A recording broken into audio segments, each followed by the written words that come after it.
Welcome to MBTV news. Jubilee Hills ఉప ఎన్నికల్లో Kishan Reddy, KCR drama ఆడుతున్నారని మంత్రి పొన్నం ప్రభాకర్ మండిపడ్డారు.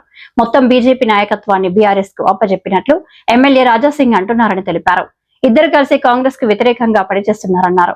తమ అభ్యర్థిని రౌడీ అంటున్నారు. ప్రజలను ఎవరు అణిచివేశారో తెలుసన్నారు.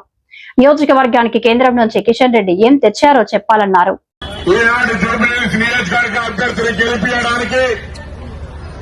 రాష్ట్రంలో సీనియర్ మంత్రిగా ఉత్తమ్ కుమార్ రెడ్డి గారు మీ దగ్గరికి అందరి దగ్గరికి వచ్చి కాంగ్రెస్ అభ్యర్థిని గెలిపేమని విజ్ఞప్తి చేస్తా ఉన్నారు.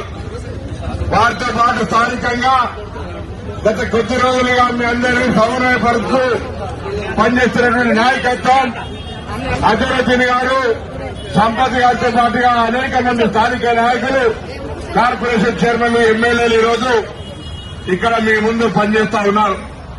మీ అందరికీ తెలుసు, ఇలా కాంగ్రెస్ పార్టీ ప్రజాపాలన ప్రభుత్వంలో 10 సంవత్సరాలుగా ఈ నియోజకవర్గాన్ని నిర్లక్ష్యానికి గురైతే ఈ నియోజకవర్గ ప్రజలు అభివృద్ధిని ఆకాంక్షిస్తున్నటువంటి సందర్భంగా మొన్నటి కంటోన్మెంట్ ఉప ఎన్నికల్లో అక్కడ అభ్యర్థులు ఏ విధంగా అయితే కాంగ్రెస్ గెలిపించుకున్నారో ఇలా జూబ్లీహిల్స్ ప్రజలు కూడా విజ్ఞులు ఇక్కడ కూడా అభివృద్ధిని ఆకాంక్షించి ఈ ఉప ఎన్నికల్లో కూడా కాంగ్రెస్ పార్టీని అభ్యర్థిని గెలిపించడానికి 2 ఆశ్చర్యకరమైన ఇస్తారని మీ అందరికీ ధన్యవాదాలు.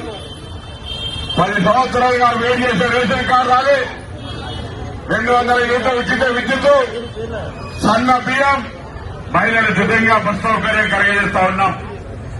ఇలా టీఆర్ఎస్, బీజేపీ కలిసి కాంగ్రెస్ ను ఎదుర్కోవడానికి కిషన్ రెడ్డి గారు, కేసీఆర్ గారు కలిసి ఒక డ్రామా ఆడుతా ఉన్నారు. ఒక రాజకీయం చేసే ప్రయత్నం చేస్తా ఉన్నారు. నేను అడుగుతా ఉన్నా, ఇక్కడ స్థానిక కిషన్ రెడ్డి మంత్రి, భారతీయ జనతా పార్టీ కేంద్రంలో అధికారంలో ఉన్నది.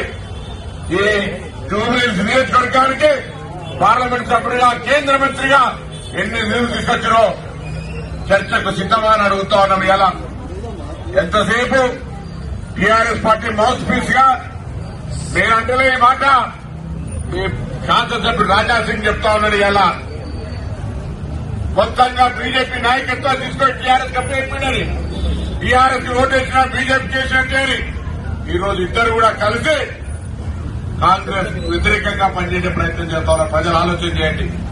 కాంగ్రెస్ ఏం తప్పు చేసింది? కాంగ్రెస్ రేషన్ కార్డు ఇచ్చి తప్పు చేసినట్టు చెప్తా ఉన్నారు. కాంగ్రెస్ మహిళలకు ఉచితంగా బస్సు ఇచ్చి తప్పు చేసిందని చెప్తా ఉన్నారు. కాంగ్రెస్ అన్నబియ్యం ఇచ్చి తప్పు చేసిందా?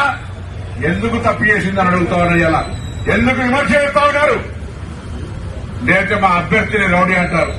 అసలు మీకు తెలుసుగా జూబ్లీహిల్స్ నియోజకవర్గంలో ఎవరు 10 సంవత్సరాలుగా నియంతృత్వంగా ప్రజలను అణిచివేయడం మీకు తెలుసు. అందుకే ఉన్నత విద్యావంతుడు, చదువుకున్న యువకుడు నవీన్ యాదవ్ గారు రాజ్యం నుంచి గెలిపించాల్సిందిగా కోరుతూ గతంలో పోటీ చేసిన అజరుద్దీన్ గారు ఇలా మీ ముందుకు వచ్చి ఉన్నారు.